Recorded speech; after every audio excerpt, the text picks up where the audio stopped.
Hi అండి, అందరికీ నమస్కారం. ఈ వీడియో వడ్డీపల్లి మార్కెట్లో టమాటా ధరలు ఏ విధంగా వెళ్తున్నా చూద్దాం. అంత ముందుగా మన ఛానల్ ఫస్ట్ టైం చూస్తున్నట్లయితే ఇంతవరకు సబ్స్క్రైబ్ చేసుకోకపోతే దయచేసి మర్చిపోకుండా సబ్స్క్రైబ్ చేసుకోండి. మేము పెట్టే వీడియో యూస్ఫుల్ మీరు తప్పకుండా లైక్ కొట్టండి.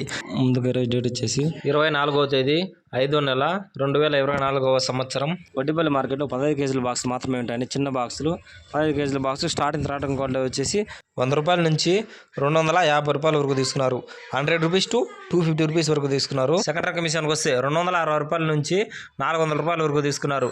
260 రూపీస్ టు 400 రూపీస్ వరకు తీసుకున్నారు. సెకండ్ రకం క్వాలిటీ 15 కేజీల బాక్స్. ఇక టాప్ అండ్ టాప్ విషయానికి వస్తే ఇప్పటివరకు జరిగిన యాక్షన్ ప్రకారం 410 రూపాయల నుంచి 550 రూపాయల వరకు తీసుకున్నారు. 410 రూపీస్ టు 550 రూపీస్ వరకు తీసుకున్నారు 15 కేజీల బాక్స్ వడ్డీపల్లి మార్కెట్లో. ఇది ఈరోజు వడ్డీపల్లి మార్కెట్లో టమాటా రేట్లు. ఈ వీడియో ఇన్ఫర్మేషన్ మీకు యూస్ఫుల్ అనిపిస్తే తప్పకుండా ఒక లైక్ కొట్టండి. మరిన్ని మార్కెట్ వివరాల కోసం మన ఛానల్ను తప్పకుండా సబ్స్క్రైబ్ చేసుకోండి. Thank you for watching this video.